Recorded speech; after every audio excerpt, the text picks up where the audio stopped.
What up, YouTube? We are finally back in the kitchen. I know it's been a while, but tonight we're gonna call this meal, what is it? One pan pork? One pan pork. We are going to cook it all in our cast iron skillet from start to finish.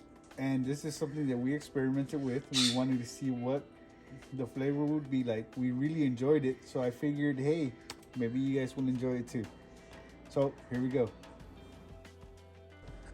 All right, for this meal, all you're gonna need is one apple, pork chops, about a half an onion, some ground white pepper, some Marsala cooking wine, black pepper. It doesn't have to be off the mill. Ground ginger, and a little bit of that Italian oil, whichever oil you want to use, and some butter.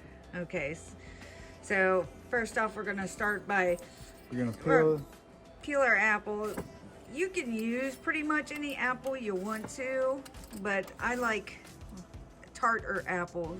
So I find that either like this is a Fuji, but the pink ladies work too for that tartar taste.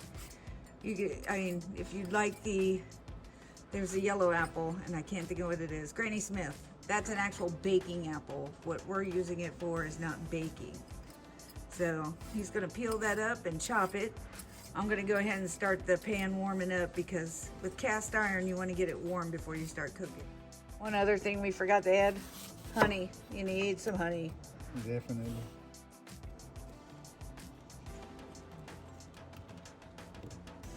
Chunk it up in small pieces, thin slices. No, they don't all have to be the same size either. And you don't even have to worry about the skin. Yeah. All right, and for this one, obviously this is about half an onion. I'm just gonna cut it into smaller pieces.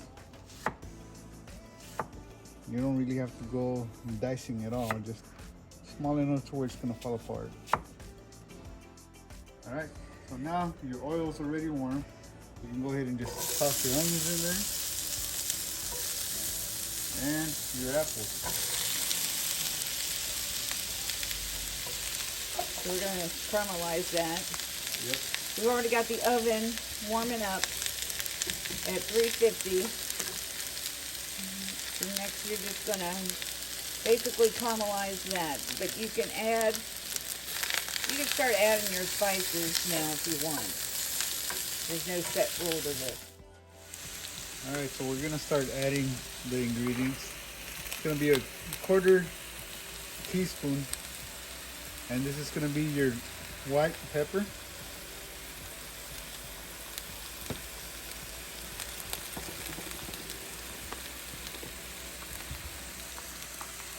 Your ginger.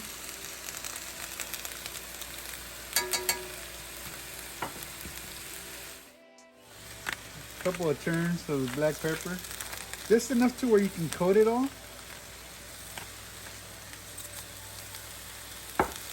Now just 2 tablespoons of 2 tablespoons? yeah, of honey. I never use a spoon with that. I just kind of dump it. Okay. You tell me when. That's good. And just stir that in there and brown or basically caramelize your onions. That'll cook your apples also. So while we got that caramelizing, what we're gonna do is we're gonna tenderize our pork. And this is boneless, but you can use bone in. It won't make a difference. In case you missed it, this is what my tenderizer looks like. It's a bunch of little serrated blades, and they cut into the meat, making it nice and soft.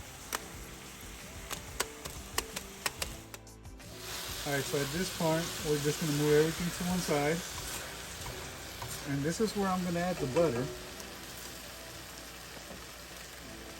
It's up to you totally the amount that you add.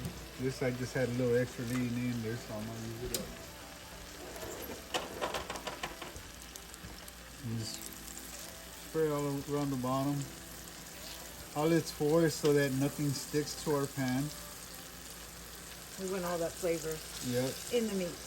We want everything to stay in the same pan. That's why we're calling it a one-pan meal. As you saw, I just moved all the onions and apples over. Now I'm doing the same to the other half of the pan.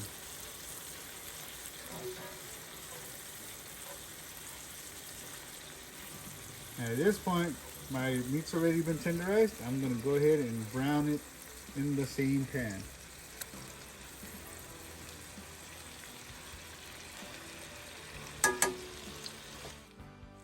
So at this point, I turned off the skillet.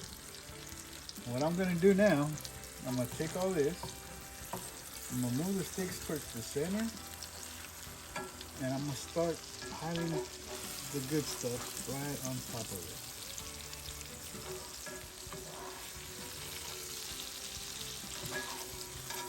The good stuff? The good stuff. That's what I'm calling it, because that stuff is good.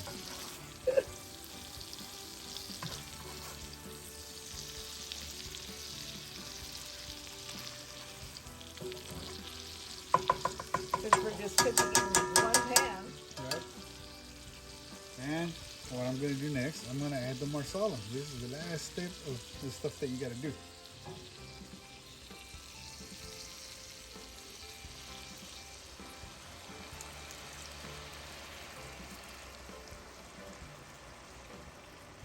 Basically, we're covering the bottom, like maybe a 1/4 inch. Yeah. And that's the steam off that's going to go into everything.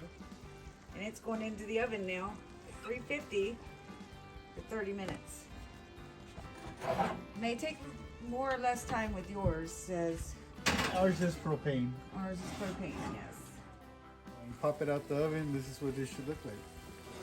It's not burnt. It's just, It's caramelized. yeah. Just serve it up.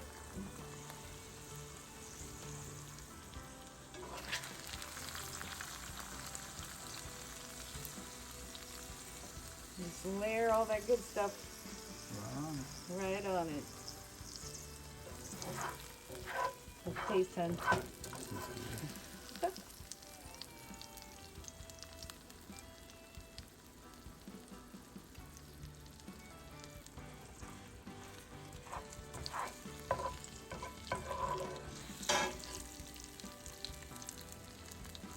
All the stuff that's sitting in the bottom of the pan serves as your marinade.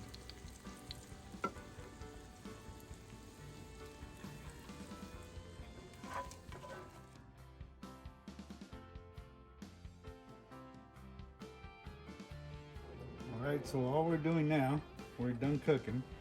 We're going to take and we're going to add water to this just so we can clean it.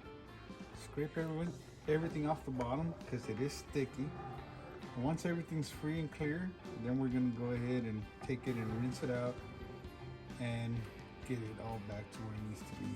Yeah, you don't want to stick cast iron in your dishwasher. Definitely not. And you don't want to put soap directly to it. So you want to just tear everything off of it. Simple water, that's all that's in here. That's all that's in it. And then we'll, after we get it cleaned out, we're going to just put a little bit of coconut oil on it. And it re-seasons it and just let it dry. All right. So now what we use for it is coconut oil. And all you got to do is literally take it and just rub it all over your cast iron. And this is on medium. On medium. So we do this with heat applied. And you want to make sure you get a nice coat over the whole pan.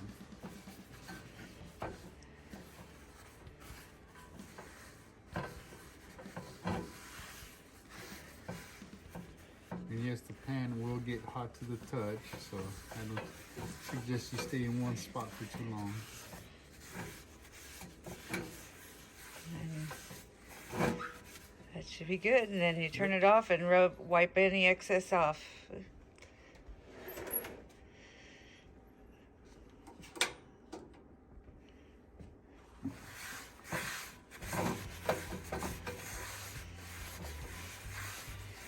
You're just sealing up those pores. And there it is. It's ready for next time. Yep. Cast iron is really easy to keep. Just can't let it sit after cooking it.